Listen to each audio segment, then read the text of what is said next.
March 1945, near the Rhine. A German sniper had killed 14 American soldiers in 6 days. One position, one rifle, one man nobody could find. Then they found him. Not dead, alive, hands up, standing in a farmhouse attic with his rifle still warm. The soldiers who found him wanted him dead on the spot. Their sergeant wanted him dead. Their captain wanted him dead. The request went up the chain, all the way to General Patton. Everyone expected the same answer. Instead, Patton said something that stopped an entire battalion cold. This is what happened. Before we continue, make sure you subscribe. We tell the stories about World War II where the hardest orders reveal the measure of a man. The unit was Baker Company, 90th Infantry Division. 6 days of hell. A single sniper, moving position every few hours, picking off men one at a time. A radio operator shot through the throat while transmitting. A lieutenant shot in the eye while checking a map. A medic shot while running to help the lieutenant. 14 dead in 6 days, and nobody had even seen a muzzle flash. The men had a name for him by day 3, the Ghost. They stopped standing up straight in open ground. They stopped talking above a whisper near the tree line. Morale wasn't just low, it was gone. Men who'd survived the bulge were flinching at birdsong. Staff Sergeant Dale Kessler had lost 2 friends to the Ghost. Ohio farm boy, 26 years old, 3 years in Europe. He was done being afraid. On the 6th morning, he took 8 men and went hunting. They found the farmhouse by process of elimination, the only structure with a sight line to where the lieutenant had died. They surrounded it in silence. Kessler went up the stairs first, rifle raised, expecting a fight. He found a boy. Not a boy exactly. 19 years old, Wehrmacht sniper insignia. A carabiner 98K with a scope resting against the window frame. Rifle still warm from the last shot he'd fired that morning. His name, they'd learned later, was Erich Voss. He didn't run. He didn't reach for a weapon. He raised his hands the second Kessler's rifle came through the door. "Don't shoot," he said in English, broken but understandable. "I surrender." Kessler stood there, finger on the trigger. Behind him, 7 other men crowded the stairwell, all of them thinking about the same 14 names. "You killed my friends," Kessler said. "I am a soldier. I did my job." One of the privates, a kid named Tommy Reyes, pushed forward. "Your job? Your job was shooting a medic in the back?" Voss's face didn't change. He was running toward the position. I could not tell medic from soldier at that range. Nobody believed him. Kessler stepped closer, rifle inches from Voss's face. His finger tightened on the trigger. "Sarge," Reyes said. "Nobody would know." Kessler stood there a long moment, 14 names running through his head. Voss stood still, hands raised, waiting. Then Kessler lowered the rifle. Not out of mercy, out of something colder. He doesn't get to die quick. Get him to the captain. Let the officers decide how this one ends. They marched Voss 2 miles back to the company command post, hands zip-tied, rifle confiscated.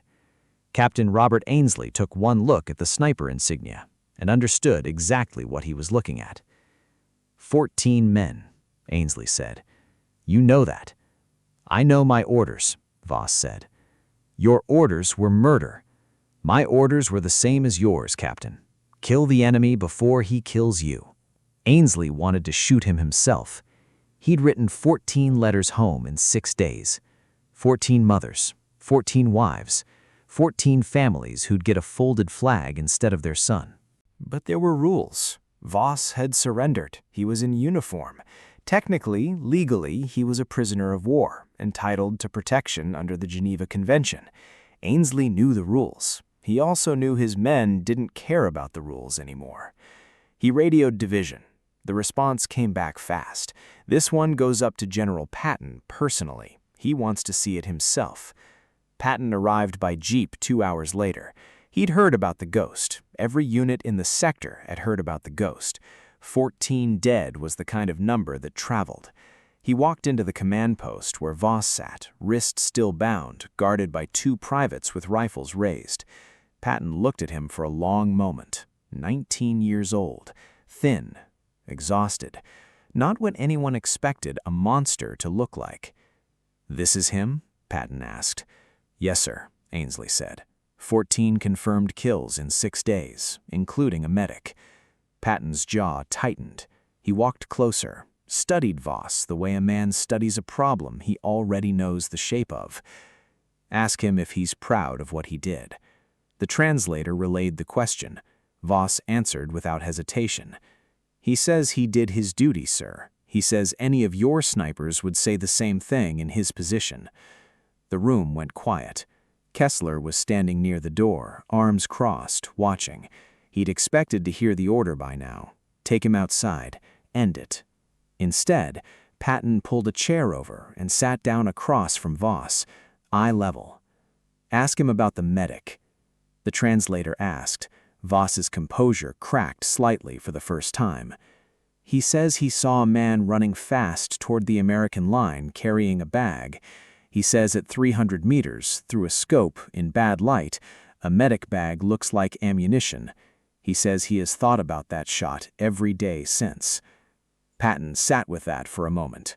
Kessler couldn't stay quiet anymore. "Sir, permission to speak." "Go ahead, Sergeant." "Sir, this man killed 14 of my friends. My men want him dead. I want him dead. Every soldier in this company wants him dead. He's a POW on paper, but he's a murderer in practice, and everybody here knows it." Patton didn't answer right away. He looked at Voss, then at Kessler, then at the 14 names written on the casualty report sitting on Ainsley's desk. "Sergeant, how many men have you killed in this war?" Kessler blinked. "I don't know, sir. A lot." "At what range?" "Depends. Sometimes close, sometimes far." "Ever shoot a man you couldn't clearly identify? Ever pull a trigger because a shape moved wrong in your scope and you had half a second to decide who lives?" Kessler didn't answer.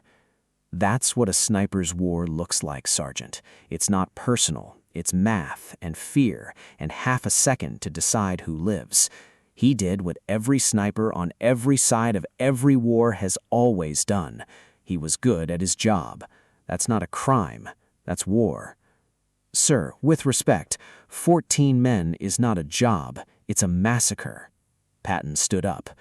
"One more soldier with a rifle in a war that's killed millions. You want me to execute a 19-year-old POW because your men are angry? I understand angry, Sergeant. I've buried men too.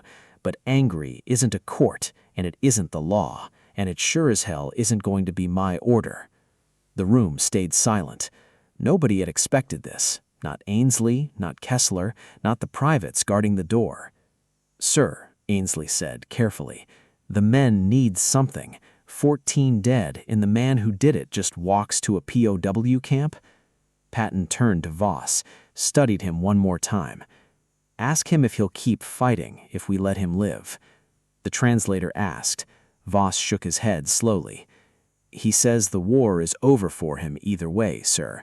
He says he has no rifle now, and soon he'll have no country." Patton nodded slowly.